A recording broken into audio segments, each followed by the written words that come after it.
Hi ಎಲ್ಲರೂ ನಮಸ್ಕಾರ. ಇವತ್ತಿನ ಒಂದು ವಿಡಿಯೋದಲ್ಲಿ ದೈನ್ಯ ಯೋಗ ಅಂತ ಹೇಳಿದ್ರೆ ತುಂಬ ಒಂದು ದಯನೀಯವಾದಂಥ ಒಂದು ಯೋಗ. ಇದು ಜಾತಕದಲ್ಲಿ ಯಾವ ಥರ ಎಲ್ಲ ಫಾರ್ಮ್ಯಾಟ್ ಆಗುತ್ತೆ ಅಂತ ವಿಡಿಯೋದಲ್ಲಿ ತಿಳ್ಕೊಳ್ಳೋಣ. ಈ ಥರ ಒಂದು ಯೋಗ ಇದ್ಕೊಳ್ಳಿ ಏನಾಗ್ತಂತ ಹೇಳೋದು, ಆ ವ್ಯಕ್ತಿಗೆ ಆಯಾ ಸಂಬಂಧಪಟ್ಟಂಥ ಒಂದು ಮನೆಗಳ ವಿಷಯದಲ್ಲಿ ತುಂಬ ಒಂದು ದೈನ್ಯ ಪರಿಸ್ಥಿತಿ ಬರ್ತದೆ. ತುಂಬ ಒಂದು ದಯನೀಯವಾದಂಥ ಪರಿಸ್ಥಿತಿ ಬರ್ತದೆ. ಇದಕ್ಕೆ ಯಾವುದು ದೈನ್ಯ ಯೋಗ ಅಂತ ಕರೀತಾರೆ. ಇದು ಯಾವ ಥರ ಅಂತ ನೋಡೋಣ.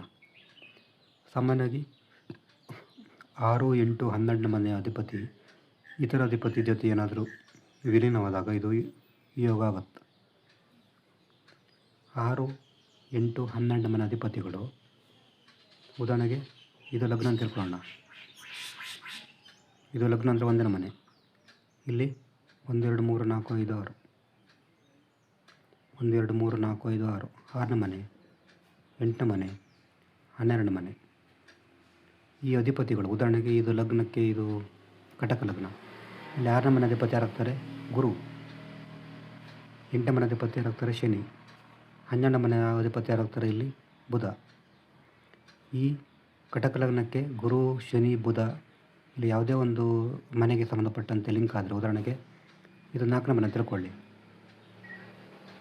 ಇದು ಶುಕ್ರನ ಮನೆ.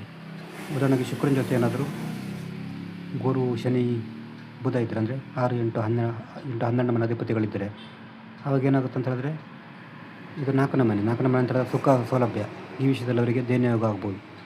ಸುಖ ಸೌಕರ್ಯ ವಿಷಯದಲ್ಲಿ ತುಂಬ ದೈನ್ಯ ಯೋಗ ಆಗ್ಬೋದು. ಆಮೇಲೆ ತಾಯಿ ವಿಷಯದಲ್ಲಿ ಕೂಡ ದೈನ್ಯ ಯೋಗ ಆಗ್ಬೋದು. ಅಂದರೆ ಆ ವಿಷಯದಲ್ಲಿ ಅವರಿಗೆ ಕಂಫರ್ಟ್ ಸಿಗಲ್ಲ, ಸುಖ ಸಿಗಲ್ಲ ಅಂತ ಹೇಳ್ಬೋದು. ಅದಕ್ಕೆ ದೈನ್ಯ ಯೋಗ ಅಂತ ಕರೀತಾರೆ.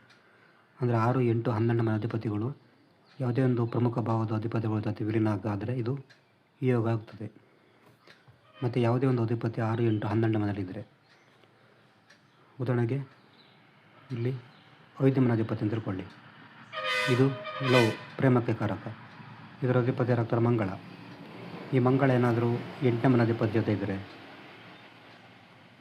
ಆವಾಗ ಅವರಿಗೆ ದೈನ್ಯ ಯೋಗ ಆಗುತ್ತೆ. ಅಂತ ಹೇಳಿದ್ರೆ ಲವ್ವಲ್ಲಿ ಸಕ್ಸಸ್ ಸಿಗಲ್ಲ, ಲವ್ವಲ್ಲಿ ತುಂಬ ಒಂದು ದಯನೀಯ ಸ್ಥಿತಿ ಅನುಭವಿಸ್ಬೋದು ಅವರು.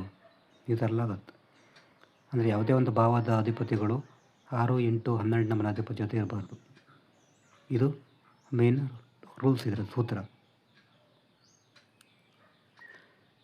ಯಾವುದೇ ಒಂದು 6, 8, 12 ಮನೆ ಅಧಿಪತಿ ಯಾವುದೇ ಕನೆಕ್ಟ್ ಆದವರಿಗೆ ಆ ಸುಖ ಸಿಗಲ್ಲ. ಉದಾಹರಣೆಗೆ 7ನೇ ಮನೆ ಅಂತ ತಿಳ್ಕೊಳ್ಳಿ. 1, 2, 3, 4, 5, 6, 7 ಇಲ್ಲಿ 7ನೇ ಮನೆ ಅಧಿಪತಿ ಏನಾಗ್ತಾರೆ? ಶನಿ ಆಗ್ತಾರೆ. ಇಲ್ಲಿ ಶನಿ ಆದರೆ ಏನಾದರೂ ಗುರು ಜೊತೆ ಇದ್ದಾಗ, 6ನೇ ಮನೆ ಅಧಿಪತಿ ಜೊತೆ ಇದ್ದಾಗ ಏನಾಗ್ತದೆ? ಅವರಿಗೆ ವೈವಾಹಿಕ ಸುಖ ಸಿಗಲ್ಲ. ಆಮೇಲೆ ಪಾಲ್ದಾರಿಕೆ, ಈ ಪಾರ್ಟ್ನರ್ಶಿಪ್ ಬಿಸ್ನೆಸ್ಸಲ್ಲಿ ಅವರಿಗೆ ಸಮಸ್ಯೆ ಆಗ್ಬೋದು.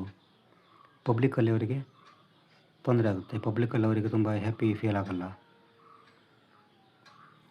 ಈ ಥರ ಅಂದರೆ ಯಾವ ಮನೆ ಅಧಿಪತಿ ಇದ್ದಾನೋ ಆ ಮನೆ ಜೊತೆ 6, 8, 12 ಮನೆ ಅಧಿಪತಿಗಳು ಸೇರಿರ್ಬೋದು. 6, 8, 12 ಮನೆ ಅಧಿಪತಿಗಳು ಯಾವಾಗ ಲಿಂಕ್ ಆಗ್ತದೋ ಆ ವಿಷಯದಲ್ಲಿ ಅವರಿಗೆ ದಯನೀಯ ಸ್ಥಿತಿ ಉಂಟಾಗುತ್ತೆ. ಇದನ್ನು ದೈನ್ಯ ಯೋಗ ಅಂತ ಕರೀತಾರೆ. ಇದು ನಿಮಗೆ ಅರ್ಥ ಆಗದಿದ್ದರೆ ಪುನಃ ನೋಡಿ.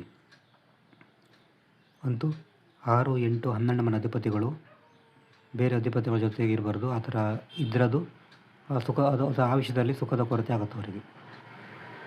ಇದು ದೈನ್ಯ ಯೋಗದ ಬಗ್ಗೆ ಒಂದು ವಿಡಿಯೋ. ನಿಮಗೇನಾದರೂ ಜಾತಕ ವಿಷಯ ಮಾಡಬೇಕು, ನಮ್ಮದು ವಾಟ್ಸಪ್ ಸಂಖ್ಯೆ 70 906 37 934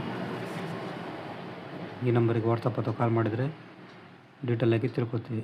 ನಾವು ಹೆಚ್ಚಾಗಿ ಪ್ರಾಕ್ಟಿಕಲ್ ವೀಡಿಯೋನ ಮಾಡ್ತಿರ್ತೀವಿ. ನಾವು ಸುಮ್ಮನೆ ಅದು ಇದು ಲಾಂಗ್ ವೀಡಿಯೋ ಆ ಥರ ಎಲ್ಲ ಮಾಡಲ್ಲ. ನಮಗೆ ಎಷ್ಟು ಆಗುತ್ತೋ ಅಷ್ಟು ವೀಡಿಯೋದಲ್ಲಿ ಮಾಡ್ತಿರ್ತೀವಿ. ನಾವು ಸುಮ್ಮನೆ ಜನರ ತಲೆಗೆ ಏನೇನು ತುಂಬಿಸಲ್ಲ, ಏನು ರಿಯಾಲಿಟಿ ಏನಿದೆ ಅದು ಮಾತ್ರ ನಾವು ಹೇಳ್ತಾ ಹೋಗ್ತೀವಿ ಅಷ್ಟೇ. ನಿಮಗೆ ಇಷ್ಟ ಆದರೆ ಲೈಕ್ ಮಾಡಿ, ಸಬ್ಸ್ಕ್ರೈಬ್ ಮಾಡಿ. ನಮಸ್ಕಾರ.